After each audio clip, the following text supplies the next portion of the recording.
Hey everybody, welcome back to Tim Travels. It's Terry, your host.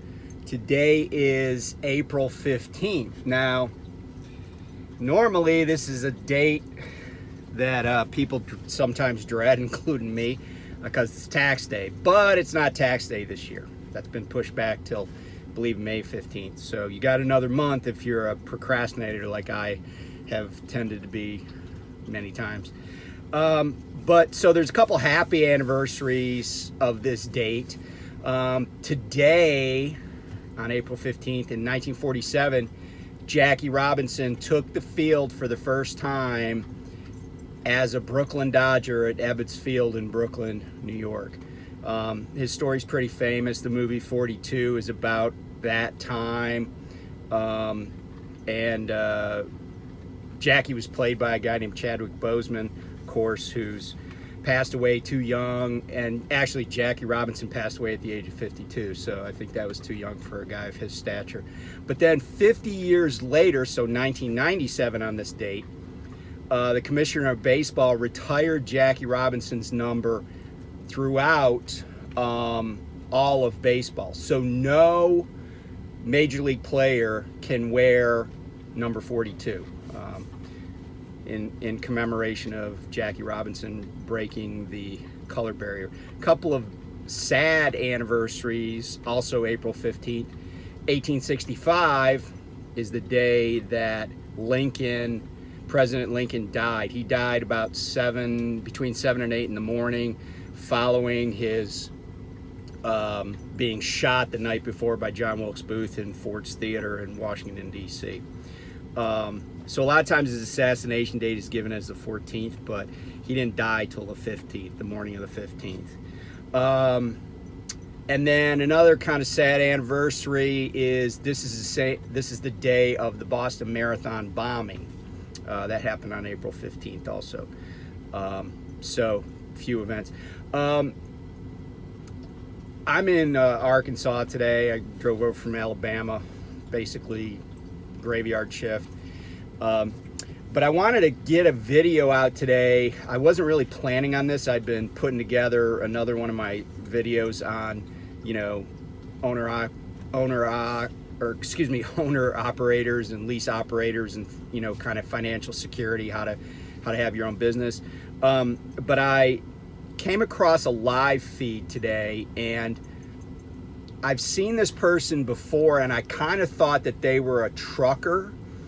And maybe they were at one point, but so I clicked on the live feed, and it turns out that this is basically like this woman repping for a company that does, I guess, maybe credit repair or debt settlement or something like that.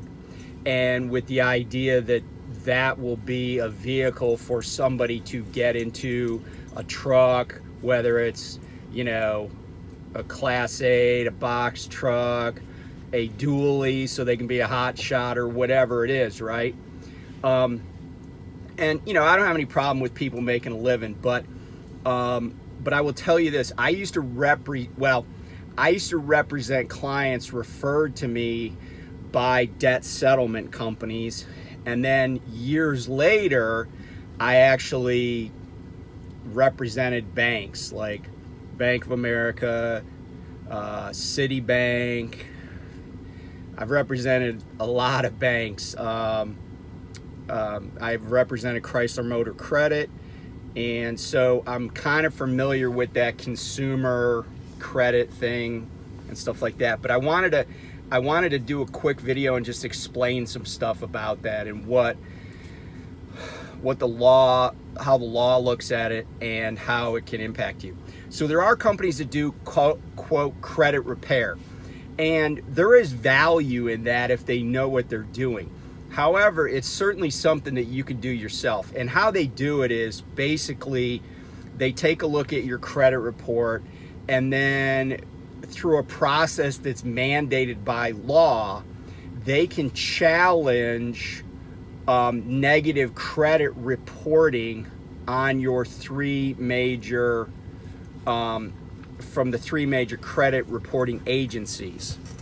And what that does is, here's how it works. If they challenge something, and then the credit reporting agency like Experian or TransUnion, they have to reach out to the creditor for validation. If the creditor doesn't respond within a certain period of time, the credit reporting agency has to delete that entry. That can improve your credit score, but it's not something instantaneous. Now, if you're not willing to do that yourself, you can certainly pay somebody to send those letters out. And sometimes it's value added, right? Like it's worth the time to get them to do it because they know the language, they kind of know the lingo to use with these credit reporting agencies, and they're, hopefully staying on top of it. Whereas, if you're out on the road, you're trying to make a living, or even if you're not out on the road, you're just you're taking a kid to gymnastics or to soccer or to football, or you need to go get new tires on your car. There's a lot of things in our lives that take us away from doing stuff that would help us, but we just, there's only 168 hours in a week, right? So that's kind of credit repair. And a lot of times it's just erroneous reporting. It's like BS, it's like some freaking health club from 11 years ago that you quit paying the subscription dues to. Just challenge it. They're probably out of business, So if you challenge it and there's no response, or it's not, the debt's not affirmed by the creditor, then the credit reporting agency has to remove it. And that will fairly quickly improve your credit score. If you make more money, for example, your debt to income ratio is lower than what they think it is, stuff like that. All those things do matter. But does that get you to being able to buy a $100,000 Class 8 tractor? Well, that I don't know. Because if you're only making 30 a year, it's not going to matter how good your credit is. And if you don't have any experience in the industry or whatever, or you only been driving for 3 months, it's a bank is probably not going to be like, oh, okay, well, you got a 700 credit score, you're good. No, they still want to see, they still want to have, indicators that tell them that they're going to get paid off. Because even people with good credit scores sometimes get in a pickle. So that's the credit repair. The debt, and some people call this debt consolidation. Debt consolidation is where you get a loan and you basically pay off everything, and then you have one payment, hopefully at lower interest rates. But doing like debt management, that's kind of a sticky thing, because what happens is these debt management companies, they basically say, hey, you're getting calls from all these creditors, we'll take this off your plate. Well, what they do is they say, the first thing they tell you is quit paying any of your creditors. Give us all that information, and then you pay us one monthly fee. And we put, we have a fee for our services, but then the rest of the money goes into escrow. And when we get a big enough pile of money that we think they will settle with us, we'll go to them and we'll settle that debt. And a lot of these companies say that it's government, mandated. False.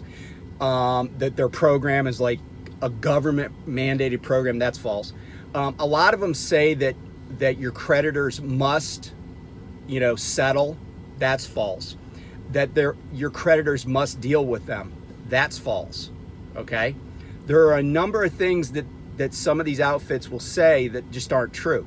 The other thing that I know for a fact they will tell you, because I've had, I just out of curiosity, I called one of these places back one time when I was doing this kind of work, and I'm like, well, what if I don't pay my, debts, and you're just dealing with them? Won't I get sued? And they're like, no, you will not get sued. And then I was like, I revealed my true identity, and I said, look, man, I said, I'm an attorney. I'm telling you right now, people get sued every day over this stuff. So that's the other thing. is sometimes those companies do have lawyers, like I represented people, and I would go to court for them, and typically I would get settlements with the attorneys for the other, for the creditors. But there's no guarantee that that's going to happen. If you sign a contract and you don't pay every single dime as per the contract, then it's a breach. If you breach a contract, you can be sued for that. So keep this in mind. Keep in mind that maybe credit repair or, getting out of, worrying about these debts is going to fix a situation where you want to get your own truck. Maybe the time isn't right. Maybe you just need to drive as a company driver, pay your debts off, or go with some company that's going to just extend credit to you without regard to your credit rating and make some money and take care of all these creditors and improve your credit rating on your own.